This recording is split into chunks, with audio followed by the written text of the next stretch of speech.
23 rusil balistik, 351 drone, dan tidak satupun berhasil dicegat.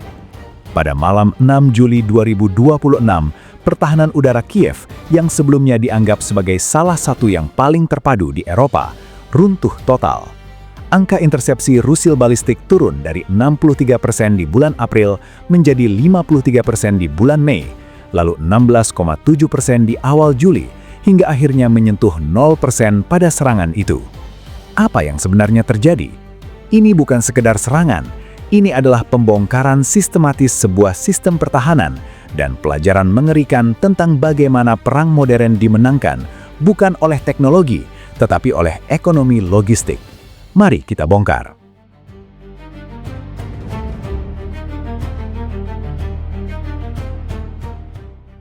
Untuk memahami kehancuran 6 Juli, kita harus melihatnya sebagai klimaks dari sebuah strategi yang dirancang selama berbulan-bulan.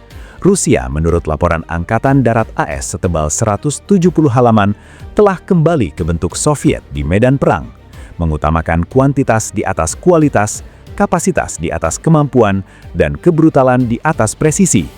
Serangan malam itu melibatkan 419 rusil dan drone yang diluncurkan dari 6 lokasi berbeda secara bersamaan, wilayah Bryansk, Kursk, Orleans, Vologda di Rusia, kota pelabuhan Novorossiysk di Laut Hitam, dan dari wilayah Donetsk.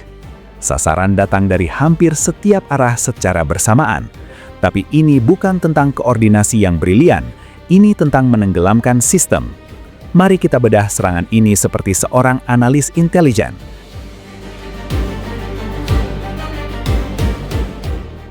Ada 3 lapisan dan masing-masing memiliki tujuan berbeda. Lapisan pertama adalah pengurasan.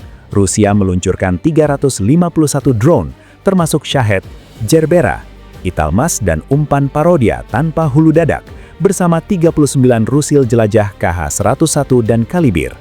Target-target ini terbang dengan jalur yang relatif dapat diprediksi. Pertahanan udara Ukraina menggunakan sistem konvensional berhasil menembak jatuh 94% rusil jelajah KH-101 dan 100% Kalibir. Tapi inilah intinya. Setiap rusil pencegat yang digunakan untuk menembak jatuh drone seharga $50.000 adalah rusil Patriot seharga $3 miliar yang tidak digunakan untuk rusil balistik. Lapisan kedua adalah rusil anti-kapal Zircon dan Onyx, 7 di antaranya. Rusil ini dirancang untuk menghantam kapal, tetapi Rusia menggunakannya untuk menyerang target darat dengan koordinat yang telah ditentukan sebelumnya. Dengan kecepatan hypersonik dan kemampuan manuver, mereka menuntut respons dari satu-satunya sistem yang mampu menangani target berkecepatan tinggi, Patriot. Tidak ada satupun yang berhasil dicegat. Ini bukan karena kesalahan manusia, ini karena tidak ada rusil pencegat Patriot lagi yang tersisa. Dan inilah pukulan terakhir, 23 rusil balistik Iskander M. Rusia menyimpannya untuk akhir setelah sistem pertahanan udara kelelahan dan rusil pencegat Patriot habis. Hasilnya, 0 dari 23 berhasil dicegat.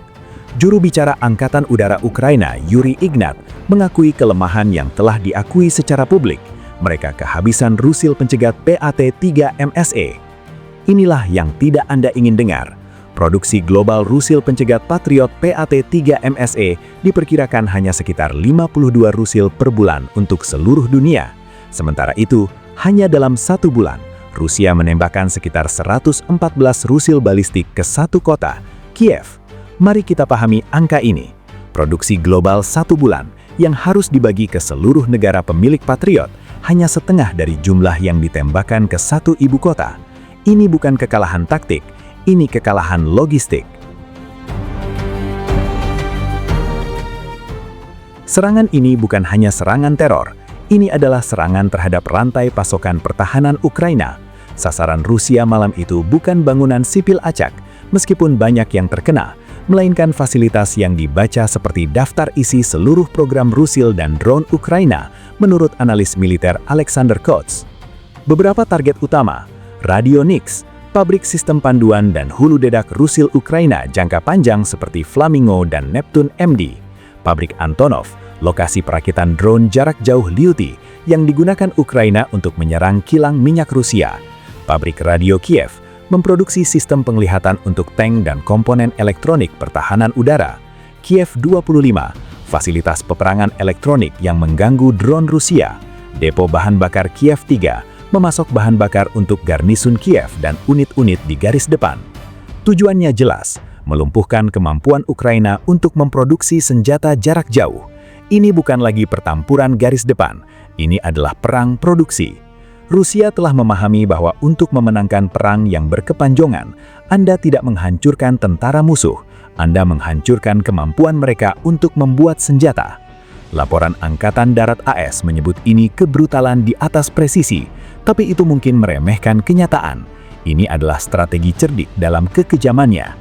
Rusia tahu bahwa sistem Patriot Ukraina kekurangan Rusil, jadi mereka menciptakan situasi di mana setiap Rusil pencegat yang digunakan adalah Rusil yang tidak tersedia untuk serangan selanjutnya.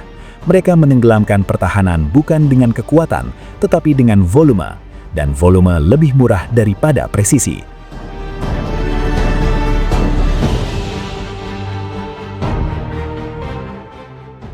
Menurut analisis CSIS, interval antara serangan besar Rusia telah menyusut dari rata-rata 100 senjata sebulan sekali di 2022 menjadi hampir 370 senjata setiap 8 hari di 2025.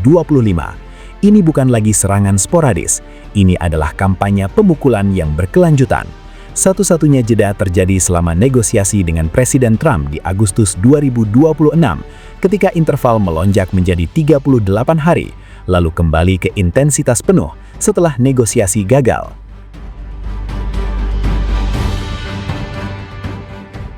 Jadi apa yang kita pelajari dari serangan 6 Juli? Pertama, pertahanan udara tidak berarti apa-apa tanpa Rusil pencegat.